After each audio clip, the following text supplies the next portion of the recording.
sound of drums. People couldn't believe what I'd become. Revolutionaries wait for my head on a silver plate, just a puppet on a lonely string. Oh, who would ever wanna be king? I hear Jerusalem bells are ringing, Roman cavalry choirs are singing. Mirror, mirror, my sword and shield, my missionaries in a foreign field. For some reason I can't explain, I know St. Peter won't call my name, never alone this word, but that was when I ruled the world.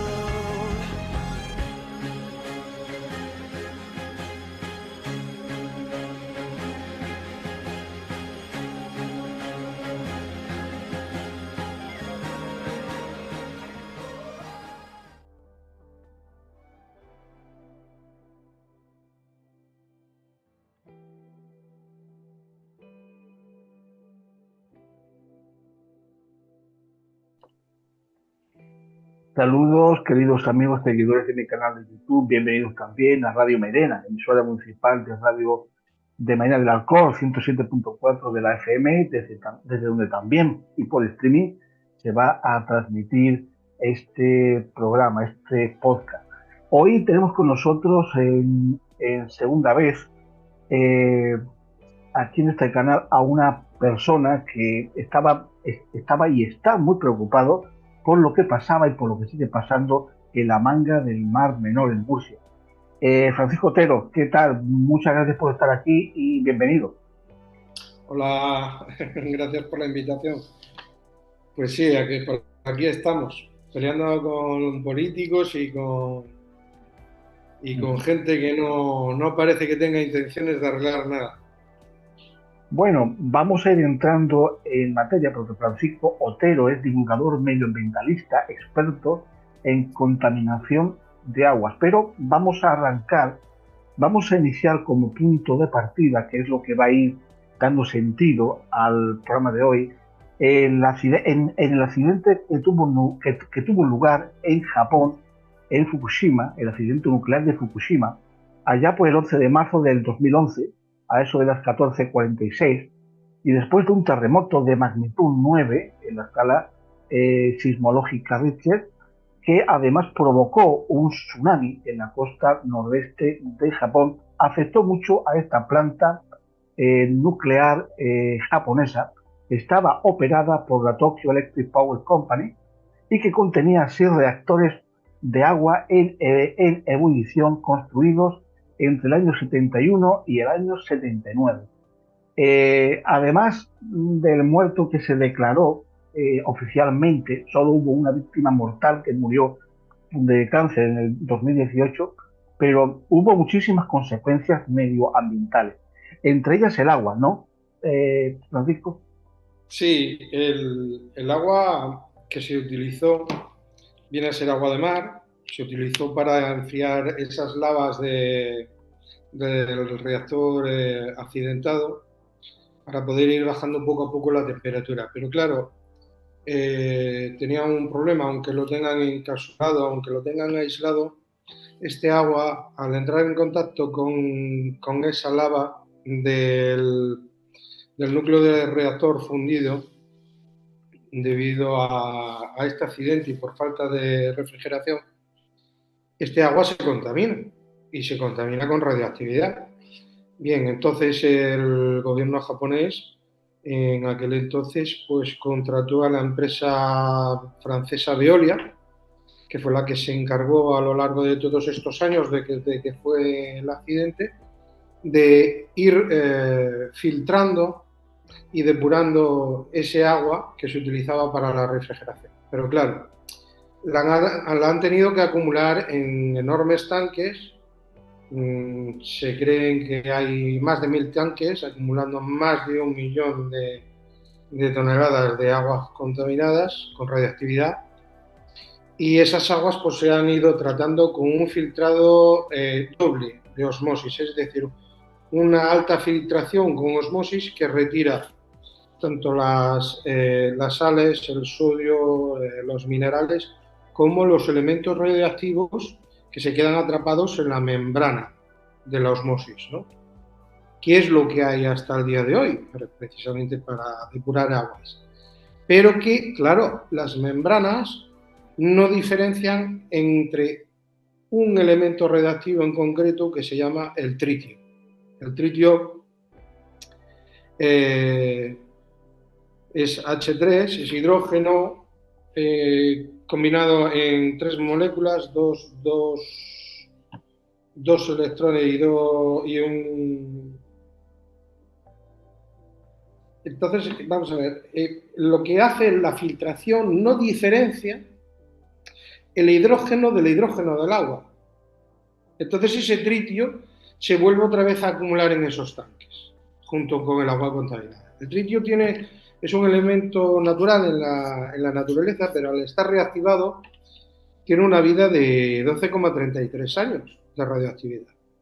Entonces es un peligro verterlo al océano, que es lo que han empezado a hacer el día 23 de agosto de este año. Han estado diluyendo y para ser seguro realmente tardarían unos 100, creo que recordar, 114 años, pudiendo tirar solamente 50 metros cúbicos a la semana. Para ser realmente seguro para la vida humana y que eso se diluya de forma segura. Pero ellos se van a los parámetros de la OMS y dicen que están haciendo los vertidos de forma segura. Pero tiene trampa, porque vamos a ver, cuando tú tienes un residuo, yo por ejemplo, cuando orino en una piscina, apenas se puede notar, ¿no?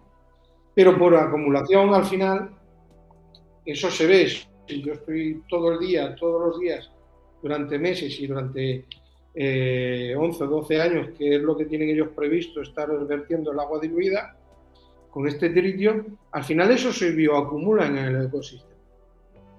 O sea, eso es agua que va a estar en contacto con los peces, las algas, los bivalvos, y eso se va a bioacumular y va a quedar ahí esa radiación focalizada. Ellos piensan que se va a diluir con la enormidad del océano, pero no, porque realmente por mucha disipación que hagan de tuberías o muy largas que las hagan, al final viene con las corrientes y actúa sobre el ecosistema. Y esa radioactividad va a pasar a los peces, a los bivalvos y a las ágatas. Y esta gente, por tradición, consume mucho, lo mismo que los chinos. Ellos han gastado en este proyecto de vertido unos 24, creo recordar, millones de euros y de dólares, y es ridícula la cantidad para la repercusión que eso va a tener para el gobierno japonés. Porque China y todos los países que hay alrededor han puesto el santo en el cielo, se han echado las manos a la cabeza, han protestado, han hecho múltiples reuniones bilaterales y no han conseguido que Japón realmente se tome en serio el problema. Solamente va a lo más barato, que es verterlo de forma diluida y ya está. Entonces, esto tiene una gravedad. Si nosotros consumimos ese pescado, pasa a nosotros. O sea, pasa en toda la cadena trófica.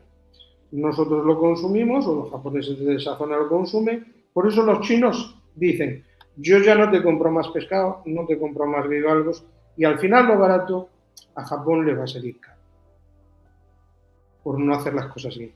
Entonces, cuando nosotros intentamos reunirnos con el gobierno japonés sacó a concurso a nivel mundial para que se presentaran las empresas y propusieran una solución para esto, antes de empezar los vertidos. Bien, cuando se hizo el consorcio, trató de hacer un consorcio porque exigían un consorcio de 3 empresas, una empresa con la tecnología que pudiera depurar suficientemente el agua, no la osmosis, sino otra que luego os explicaré, que vale para lo del Mar Menor y para acuíferos y otras muchas cosas. Y cuando se formó el consorcio en España no se llegó a un acuerdo bueno para llevar allí y concursar en igualdad de condiciones que los otros 5 que se presentaron a nivel mundial. Entre ellos creo que había 2 universidades, pero había que ir con una empresa de energía nuclear que gestionara centrales nucleares y también con otra empresa de depuración de aguas o desalinización. Eran 3 elementos que había que unificar aquí y que el gobierno de aquí también favoreciera el tema, ¿no? Yo estuve en contacto con Hugo Morán, le comenté el tema, esto podría ser beneficioso y nos pondría en el mapa a la hora de ayudar a Japón y en temas de aguas sería muy importante y muy relevante conocer esta tecnología que hemos probado con el CSIC con aguas radioactivas de Fukushima, precisamente, para saber si funcionaba y con unos resultados espectaculares. O sea, el tritio apareció junto con las sales de forma sólida, con menos de un 4% de humedad, y luego por el otro lado retiramos agua totalmente destilada, o sea, H2O puro. ¿Puedes comentarnos, Francisco, resumidamente y que podamos entender todos sin conceptos técnicos de manera posible, en qué consiste esta nueva tecnología?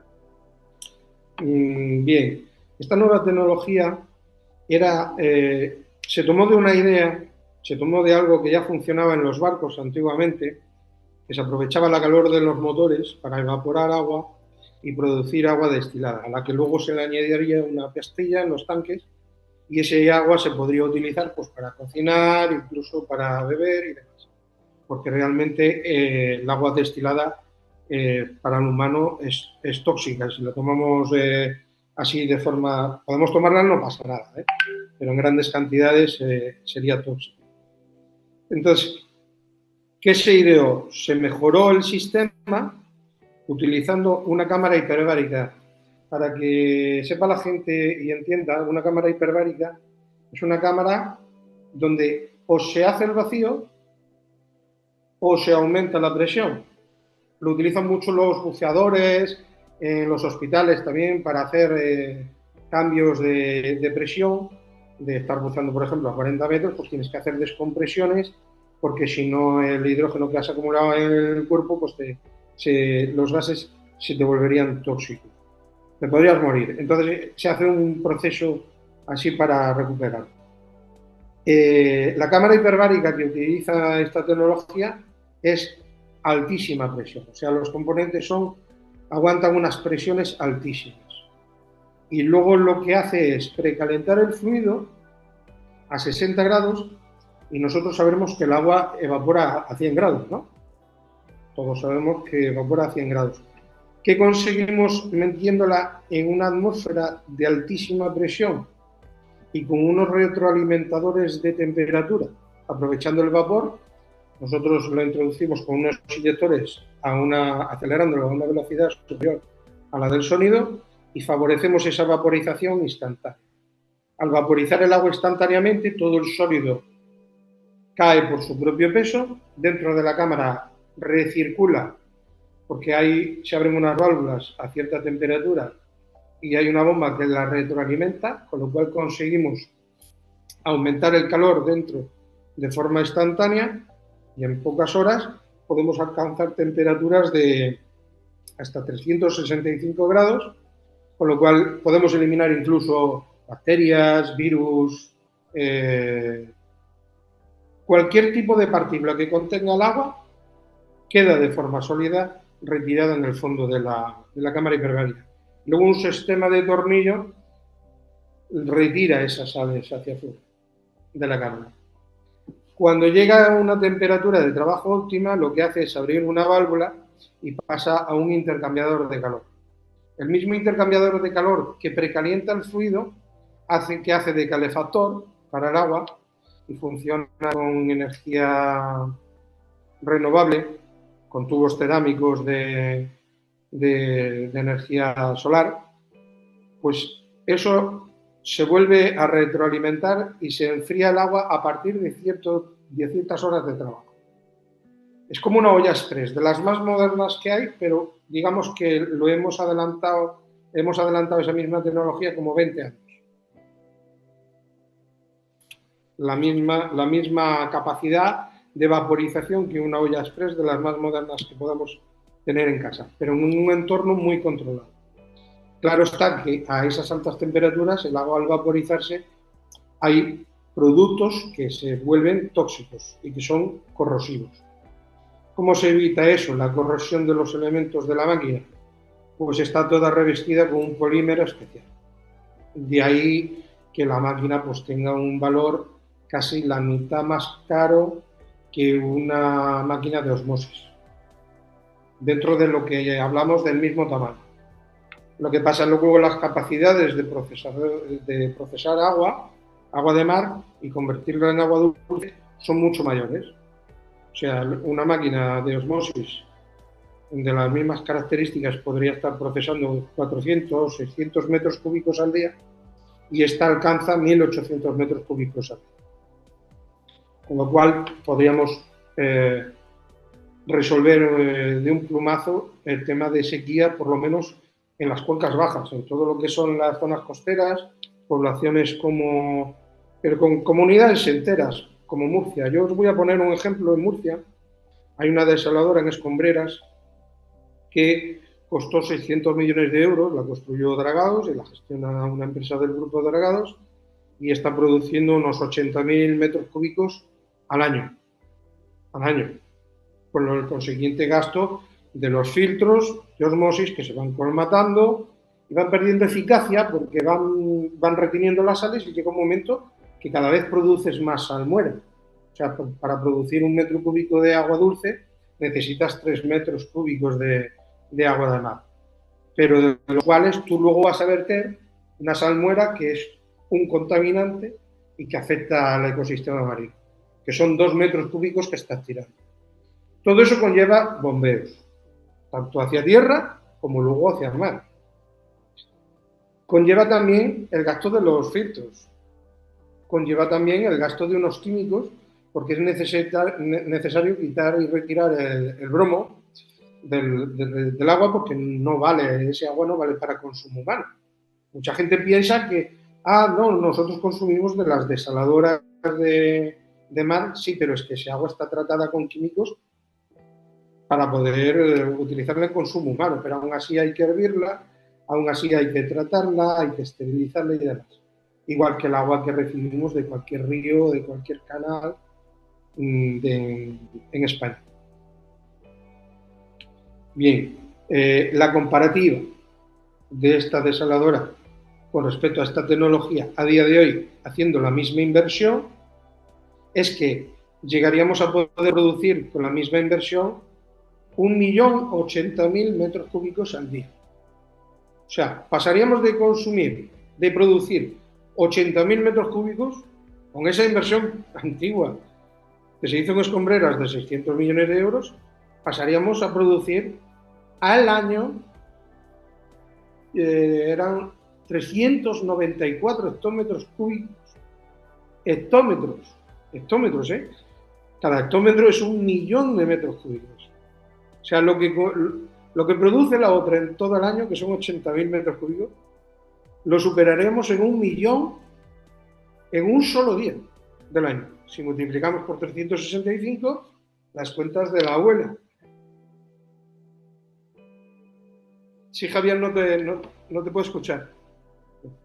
Perdón, tenía el micro mutado. Sí. Lo lógico, Francisco, es que esta tecnología, que es un paso adelante, es una evolución del estudio, de perfeccionamiento en este ámbito, que esta tecnología vaya reemplazando a esas desaladoras. Imagino que ya habrá ideas y proyectos para poder ponerlas en zonas donde tú has comentado antes, entre ellas Murcia, ¿no? Sí, entre ellas Murcia. Vamos a ver, no sé si visteis el programa del caso Topillo, en Murcia con lo del Mar Menor y la contaminación que va al Mar Menor, de las almueras y a través de las ramblas y de los acuíferos. Todo el agua que hay continental está matando al Mar Menor. Arrastra sedimentos de agricultura, arrastra contaminantes de minería, se lleva por delante balsas de purines y se desbordan hacia las ramblas y terminan en el mar. hay más de 800 granjas en la zona, hay que decirlo también, y eso conlleva unos aportes de fósforo enormes. Para que haga una eutrofización tiene que haber dos supernutrientes, uno es el nitrato o nitrito, por un lado, y luego el fósforo. Si no tenemos el fósforo no se da la eutrofización. Aquí se da la eutrofización porque hay vertidos de plantas sedars, en concreto de la población de los Alcázares y también de Torre Pacheco, porque los rechazos de las plantas sedar de San Javier y de San Pedro de Pinatar vierten al Mediterráneo. Tienen unas conducciones que salen al norte del Mar Menor y allí se diluye el agua. O sea que no influye en el Mar Menor como vertido de esas dos poblaciones. Y luego hay pequeñas depuradoras de la zona de Cartagena que se tratan de llevar hacia Cabo Palos, hacia la primera depuradora que se construyó, pero no es suficiente cuando viene todo el montón de gente en el verano y estas poblaciones se sobresaturan, están sobrepasadas, entonces hacen vertidos continuos al Mediterráneo. Todo esto mejoraría todas esas plantas de depuración de aguas urbanas. Esto también sería aplicable a la depuración y secado de los purines y reciclado de las aguas de los purines. O sea que el propio ganadero y agricultor podría recuperar el agua de los purines, de los meos y del agua que consumen los cerdos y sacar agua destilada, poder mineralizarla, reutilizarla. Imagínate la barbaridad que supone que una población podría reciclar hasta el 90 o 95% de todo el agua que consumimos. Aunque llevara jabones, una vez que ya se pasa el proceso de centrifugado, decantación, que se eliminan todos los sólidos, todas las aguas negras de una población, de la ciudad que sea, podría ser reciclada en un 95%. Porque tú coges agua destilada, Mauri, y si yo cojo 1 litro de agua destilada y yo le agrego los mismos minerales que puedo leer en los papeles de una botella de agua mineral, estoy obteniendo el mismo agua. Prácticamente el mismo agua. O sea, estamos hablando de barbaridad. Yo puedo coger ese agua de mar, ese agua destilada de mar que he convertido en agua dulce, y podría embotellar. Eso no le interesa ni a Nestlé, ni a Carrefour, ni a Coca-Cola, ni a ninguna embotelladora de agua. Ninguna de las grandes de aguas, ni Suez Aguas, ni Veolia, ni Aqualia, entran al trapo porque quieren la patente, quieren la empresa, el grande se come el pequeño y luego yo ya sacaré cuando yo quiera esto hacia adelante, al mercado. Entonces es muy difícil luchar contra gigantes cuando tienes algo que puede ser, digamos, el descubrimiento del siglo, porque con esto del cambio climático podría ser el descubrimiento del siglo, pero es algo que se lleva trabajando desde el 2008 hasta nuestras fechas. Fíjate, charlando y hablando en reuniones con el secretario de Estado, Hugo Morán, y con Dirección General de Aguas, planteamos como solución para Doñana convertir al propio sector agrario en parte de la solución.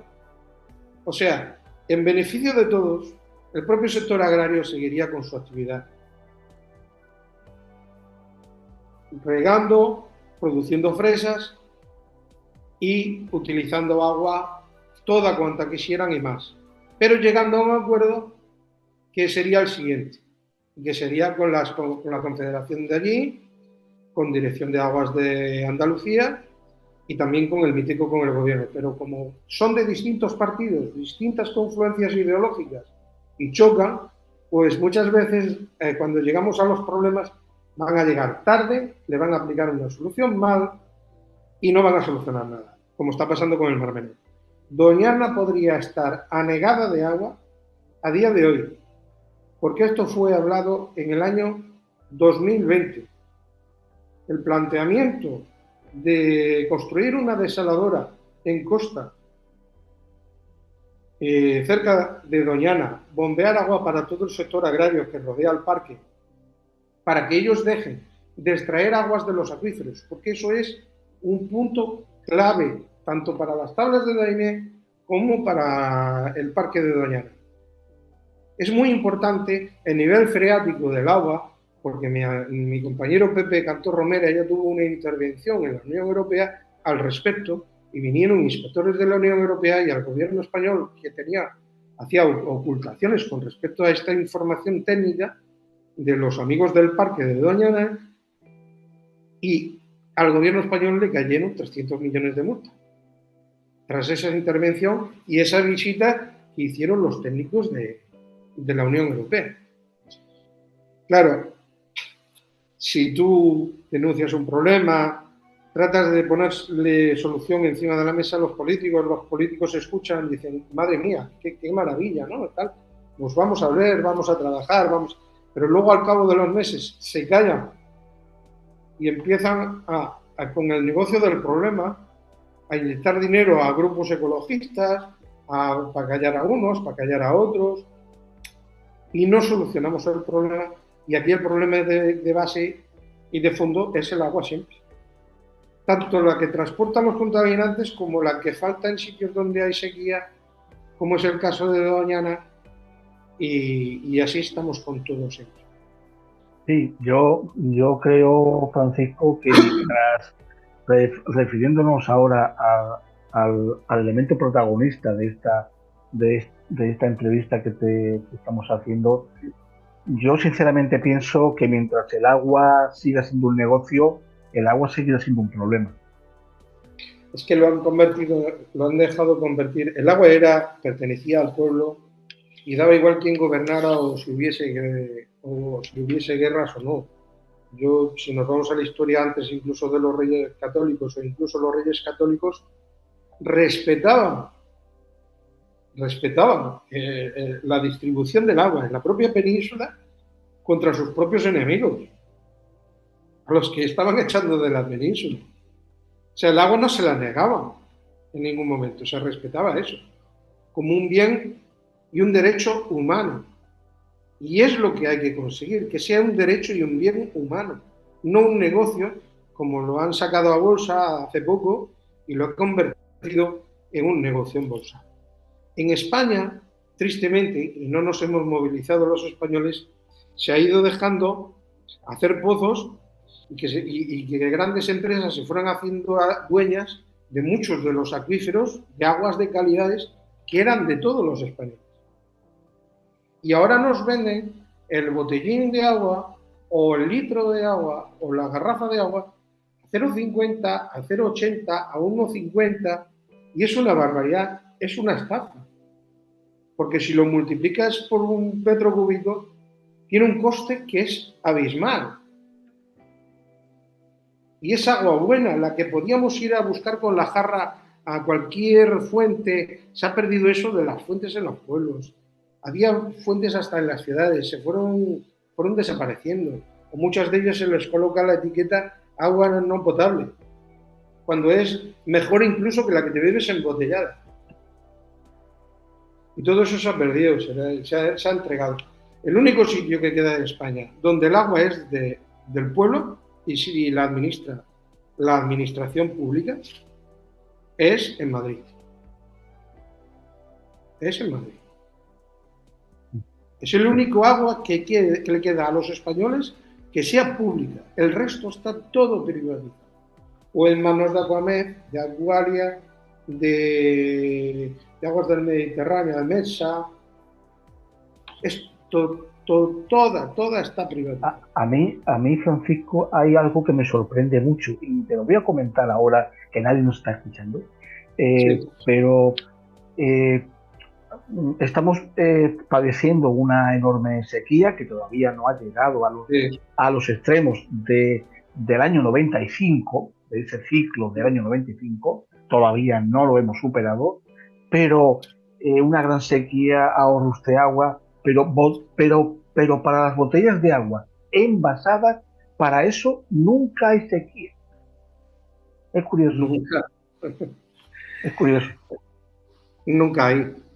Y a los que primero se les recortan, claro, son los agricultores, que son los que consumen prácticamente casi el 70% del agua que se distribuye, ¿no?, en regadío.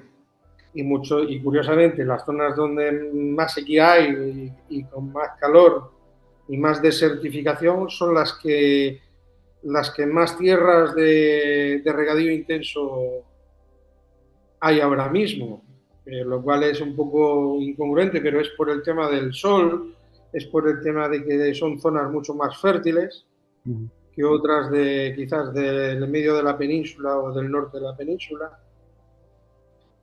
A veces creemos que un bosque, por tener muchos nutrientes y por tener descomposición, que tiene unas tierras muy ricas, pero cuando nos ponemos a cultivar y nos cargamos el bosque y nos ponemos a cultivar, esas tierras tienen los días contados.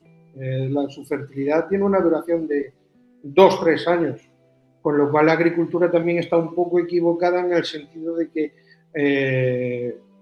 de la utilización continua de fertilizantes, fosfatos, nitratos, sulfatos y demás, al final, e incluso el ozono, porque riegan con agua enriquecida con ozono, lo que están es cargándose las tierras de sus abuelos y de sus ancestros que eran campesinos, no agricultores.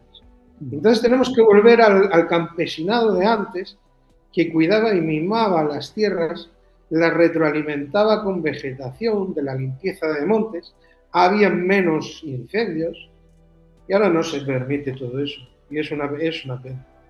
Y realmente tendríamos muchísimo ahorro, pero claro, como hay que darle de comer a Bayer, que es la gran compradora de Monsanto y de los fertilizantes y de las patentes de semillas de transgénicos y demás, pues claro, ahí estamos en una pelea de que tengo que demostrarte que con un diseño de ecosistemas productivos puedo producir 6 o 7 cosechas al año sembrando y recolectando y sin arar, que es muy importante. Porque de lo que no nos damos cuenta que toda esta agricultura industrial, al arar la tierra, está liberando CO2 que hay en la tierra. Y eso también aumenta. No es el de tubo de los escapes o el que respiramos o el metano de las vacas. Es que hay otros elementos. Podemos hablar de este tema largo y tendido del calentamiento global porque influyen mucho las corrientes marinas oceánicas, influye mucho el electromagnetismo de la Tierra, el cambio de polaridad, los polos, las tormentas solares y los ciclos solares también influyen mucho, y todo esto no lo han tenido en cuenta y se han centrado solamente en el CO2 porque es el único elemento donde yo puedo meter mano como gobernante aplicándole impuestos y hacer recaudación y caja. Así es. Pues Francisco Otero, muchísimas gracias, se está acabando el tiempo. Muchísimas gracias, compañero, y te tomo la palabra para hacer algunos programas más sobre el tema del cambio climático, que da para mucho. Muchísimas gracias, Francisco. Vale, gracias, Mauri. Gracias a vosotros. Ojalá actuaran los políticos después de las reuniones que hemos tenido, pero que veo que no, que parece que no les interese ahogar España en agua, por lo menos lo que es todas las zonas costeras, pero que ya hay empresas, gracias a Dios, hay empresarios con visión de futuro y que están detrás del tema. Pues muchas gracias, Francisco. Venga, gracias a vosotros.